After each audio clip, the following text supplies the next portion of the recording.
I'm Matt Waldman with the Rookie Scouting Portfolio. This week we're going to take a look at Raheem Mostert. We know his story, a speedster out of Purdue who bounced around 7 teams as an undrafted free agent before getting his chance with the 49ers, but couldn't stay healthy. He was older. They didn't want to build around him. So he's in Miami with Mike McDaniels. It's kind of a bridge between what they have now and what they could possibly have in the future with a higher round draft pick possibly. But Mostert still has a lot left in him, and I think after what we've seen over the past few weeks, he's in a position to be able to sustain strong production if he can stay healthy. And part of that is the offensive line. The Dolphins are really starting to gel a little bit as a run unit, and the Steelers, while they are in the bottom 10 in terms of fantasy production allowed to running backs, are still a pretty tough unit to deal with as a run defense. And you can see here, this is a nice crease. You're seeing good seals outside, inside, downhill. And Mostert is the type of back that really understands McDaniel's scheme. He's confident about hitting creases. He knows when to be able to make the cuts. He anticipates the crease getting open, and he knows how to press it enough or when to hit it decisively. This is a better example of that as well. You see there's a decent push there, but also a nice cut downhill. It's a little bit of a tighter look, and you're going to see it from the end zone angle that you can see that he's pretty good here at being able to read the leverage of the outside defender, read the leverage, press it to the outside, and know that he's got backside pursuit here, but Shell's been able to hold it off, and he can get downhill and maximize yardage.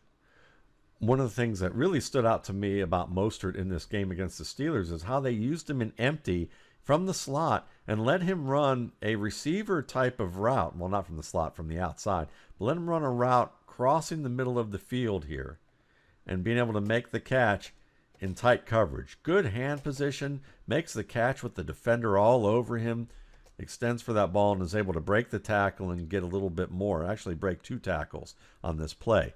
And when you trust a back well enough to work across the middle of the field on a one-on-one in an empty set, and you target him in tight coverage, that tells you what they think about his ability to catch the football. And I know Chase Edmonds is seen as more of the receiving guy, but you can see Mostert here, it's picture perfect.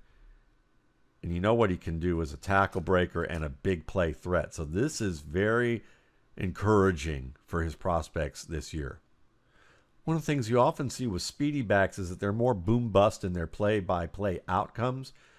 But when you have a good offensive line and you have a back with Mostert's vision and patience, he's not an all-or-nothing back.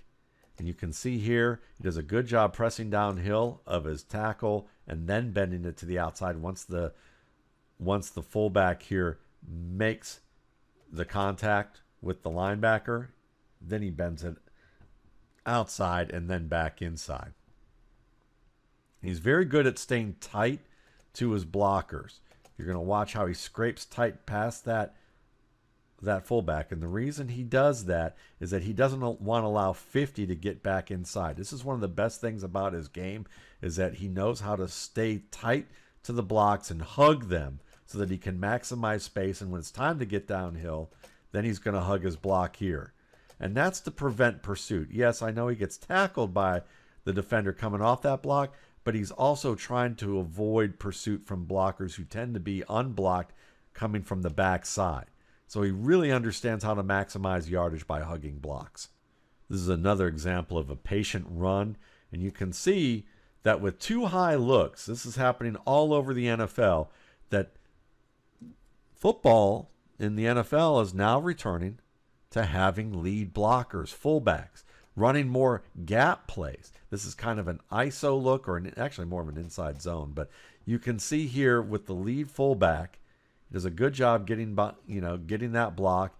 He does a nice job of being able to delay his entrance into that crease just to get ahead of that pursuit coming downhill. Let's watch it from the end zone view here, and I think you'll see a better job of that.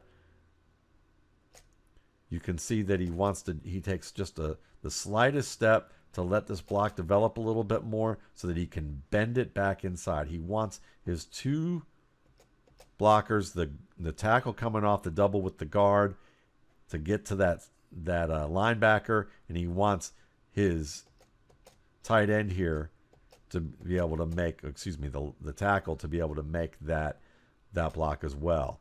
So what you're seeing here is the patience of understanding the scheme where you've got your lead fullback here, you've got a double team here going to this linebacker, you have your tackle taking on the edge defender. He wants the guard to reach the linebacker, the tackle to reach here.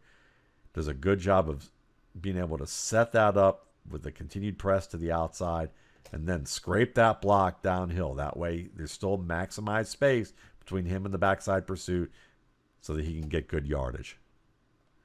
The thing you often don't see with speedy backs is their ability to truly control their feet efficiently so that they can avoid the boom-bust plays with early penetration. And this is a great example of that, where he turns this into a significant positive, despite the fact that there's penetration coming up the middle through the B gap from the linebacker. He reads that as he's taking the pitch, and watch what he does with his feet. He comes to a little jump stop, but it's not a significant movement. He doesn't make a dynamic jump stop that brings him too close to the defender. It's a short little hop. He points the toe. He's able to make that little jump step to the outside of the linebacker, clear most of that tackle, and get downhill. And this is important because the best running backs aren't just the fastest guys or the most athletic, but the ones who have the vision and the control of their feet to mitigate losses. This could be a loss. He turns this into a nice gain. And that's the thing you want to look at with running backs oftentimes is, can they mitigate losses? Because a loss takes the offense out of their playbook, and it prevents them from being able to maximize what they can do with their playbook. This is where Mostert really shines, and that's the perimeter game. And when you have Waddle and Hill on the outside and defenses have to respect their speed, especially in the advent of a play action, then you're going to have defensive backs playing off them. And if you can get the blocking up front, you're going to have nice lanes for a speedster like Mostert to get that corner. And linebackers just don't have a chance with that. I mean, watch this one more time, and you're going to see that the defensive backs are playing off anyway at the edges. It's a softer edge. You can see the lanes are already opened up. There's good down blocks to the inside. You get a nice, well, you missed the block there. Actually, that's a missed block. But still, despite missing the block on the safety right there, trying to go for that kill shot, look at Mostert still be able to get past him. It was enough for Mostert with his speed. You don't even have to be perfect with the block. You can be somewhat bad with the overall result. And as long as there's enough of a lane, he has the speed to beat linebackers and safeties into the secondary. Beautiful work. More nifty work from Mostert. You see him here doing a nice job of being able to, head downhill on this power play. And he wants to head downhill, but he reads the leverage. The defenders are on the inside here coming off block. So he realizes that he's going to have to take this inside out. And he gets away from that. And instead of trying to beat defenders who have him beat in terms of angles on the edge, he understands his limitations. And he doesn't have as many as most backs when it comes to straight line speed. And he cuts this back inside and gets solid yardage for it. Look at it one more time. Oftentimes backs think they can outrun everybody, and Mostert is one of those guys that you would think would believe that most of the time, but he's smart enough to know otherwise, and he maximizes yardage because of it.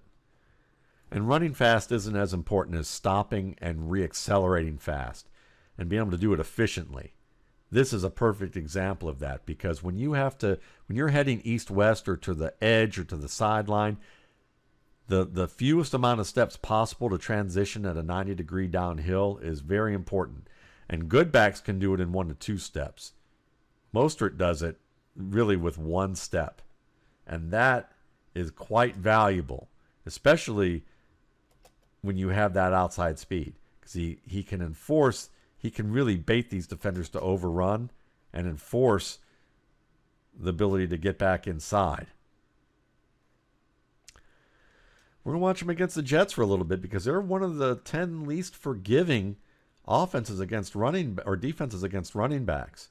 And it's not just so much about Mostert here. Again, it's about this offensive line coming together. They're doing a nice job here, being able to create a crease and be able to set opportunities up for Mostert to really see what's going on, make choices really at the second level, past the line of scrimmage, as opposed to have to make choices behind the line of scrimmage. He has more choices to get positive yards and then make his cut, as opposed to trying to have to make an earlier cut because of the depth that these guys are getting with their blocks. They're being able to open creases early and sustain them long enough to get a push. The nice double team there. This nice block right here from the lead blocker on the linebacker, Mosley. And that gives them a lot of space to kind of weave here. This is the value of having a nice fullback like Alec Ingold, who can be a strong lead blocker for you and kick out that linebacker. And that's a pretty darn good one in Mosley.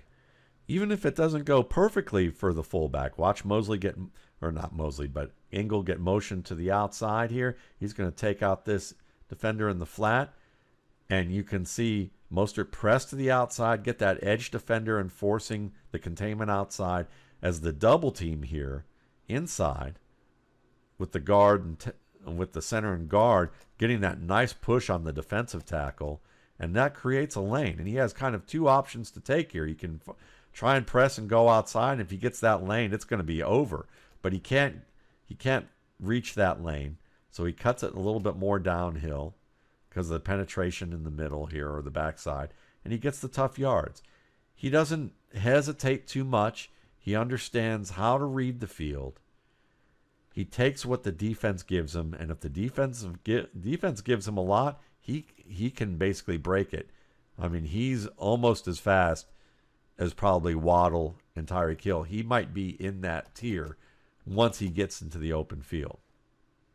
Patient runner for that speed.